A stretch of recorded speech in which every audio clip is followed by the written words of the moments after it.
kind of. I represent the Australia-India Chamber of Commerce. Chamber of Commerce. Apologies. Thank you. Anyway, also a worthy body. And thank you to both speakers. I have a question for Minister Bowen. India is, as we know, a rapidly growing and developing nation, and it has great and growing energy needs, and I think currently has about 20 nuclear reactors.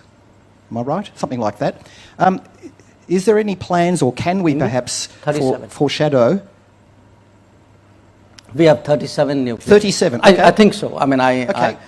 More than I thought. Yeah. At one point, Australia did export uranium to India. Is there any thought or any possibility, given that we export to other nations, that exports to uranium could go to India?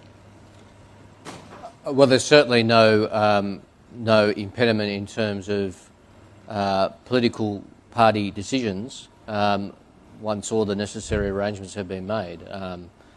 So I wouldn't have envisaged any change in approach on a change of government on that matter. It's simply just working the issues through. But certainly there's absolutely no, I think, imperative if all the legal requirements under Australian law and Australian international obligations could be met.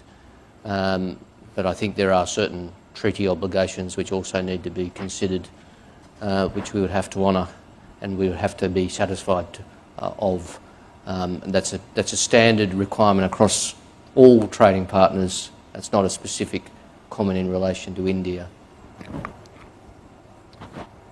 I saw Gordon Flake all the way from Perth for the Rosina at Sydney. Fantastic to have you here, Gordon. Delighted to make sure that we've got coverage from Australia's Indian Ocean capital. Gordon Flake with the Perth US Asia Centre. A question for Minister Jaishankar. I wonder if I might get your reaction to the comments that Minister Bowen made about the importance of renewable energy supply chains and his focus on India as a trusted and reliable partner par excellence. We had last year both your ministerial colleagues, Minister Joshi, Minister Goyal, visit. In October, the Japanese Prime Minister visited Western Australia with an intense focus on those clean energy supply chains, with the notion that the road to future energy went through Australia. I wonder if you might address and respond to Minister Bowen's comments in terms of how India views Australia when it comes to energy security and future energy. You know, I'm not an energy guy, but I'm a sort of jack of all trades. So I'll have a shot at the answer. My sense is a lot of countries are re-looking at their energy future. They're re-looking at the energy future for some of the reasons which Minister Bowen spoke about. That there's today a great deal of anxiety on the fossil fuel, on the accessibility, on the affordability, on the volatility of those markets. There's worry when it comes to renewables that, are we excessively dependent on particular geographies? And, there could be disruptions there, but there could be leveraging there, call it what you will, but dependence is dependence. So, to my mind, what happens, and what has happened even in the past, when the world starts getting nervous about a particular set of concerns, there's almost an intuitive sense in the world that let's go out there and look for different solutions, different arrangements, different transactions which will, as I said, de-risk all of us. I think when in our case, we are thinking about it very actively. We know we are not the only country which is thinking about it. It's also been a subject of conversation in the Quad, in other formats as well, I would say. And certainly we see Australia as a particularly important partner here because, if the future, we see the future as more renewable, we see the future as more nuclear, we see the future as more green hydrogen, green ammonia. Now, each of these, we see EV will mean the capital letters will become stronger with the passage of time. Many of these roads do lead to Australia.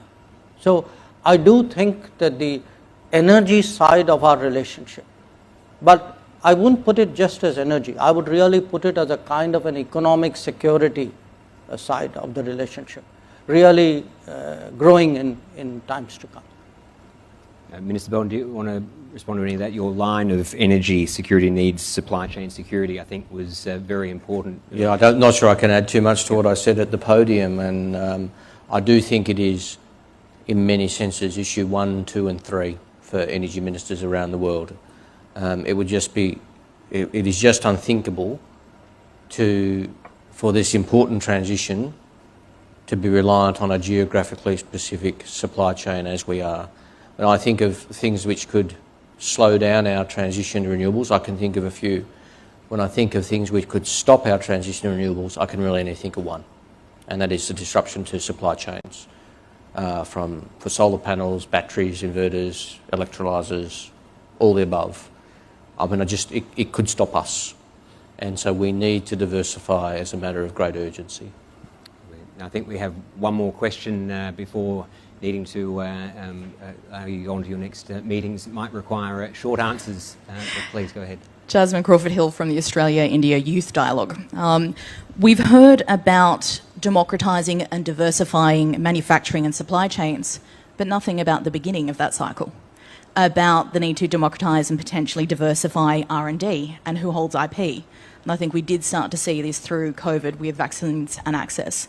What does it look like if we're going to talk about embedding values and culture, not just into our manufacturing and supply chains, but into our research?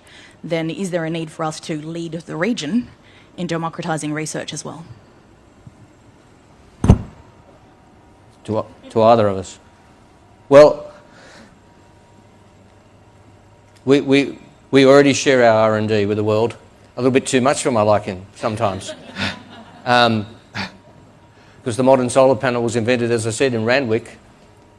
Literally the PERC technology, which is in 98% of the world's solar panels, came from the University of New South Wales in collaboration with the Australian National University.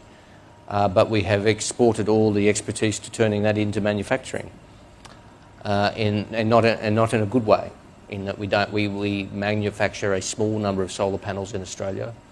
1% of the solar panels we use are made in Australia, but they're all invented in Australia, and almost all the solar panels around the world are in effect a modern Australian invention in the latest technology. Now, there's some good signs arising out of the University of New South Wales. Is the latest research, which is replacing copper with silver inside the solar panel, which, much to our friend Dr. Jaishankar's ministerial colleague and my friend R.K. Singh's delight, is now the most efficient solar panel in the world and can potentially be scaled up to production, and they are looking to produce it in Australia. So that there are all big steps forward, but I don't think there's any problem with sharing Australian IP. I think it's gone a bit too far the other way.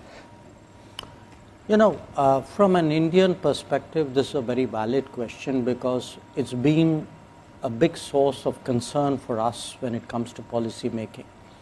A sense that we are underinvested in R&D, and we are. I think a large part of the problem derives from the fact that we are underinvested in manufacturing. So you can't have a strong R&D economy and a weak manufacturing economy. They don't go together. And in previous years, quite honestly, we made life difficult for ourselves when it came to manufacturing through a set of policy decisions which were taken.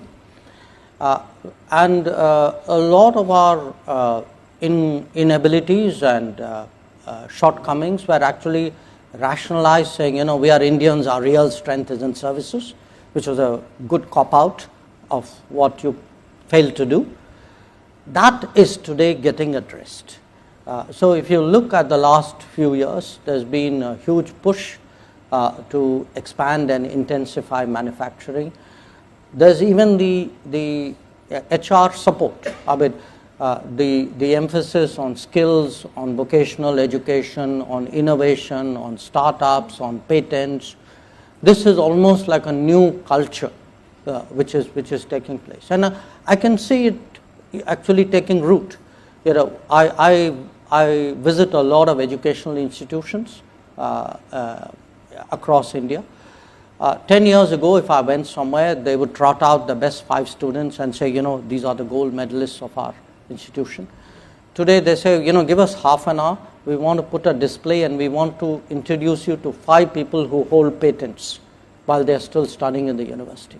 That to me is a big mindset shift. I accept that we have a long way to go there. I think the Prime Minister and the government knows that. But it is today a course correction that we have made. I think we have made that very decisively. We now need to really intensify it. We have this initiative called Production Linked Incentive Program, which is designed to actually get countries to come in, collaborate with us. I'm hearing more and more anecdotal evidence of global companies setting R&D up in India. We're trying to make it easier for them. So yes, work in progress, but honestly, a lot of work to be done.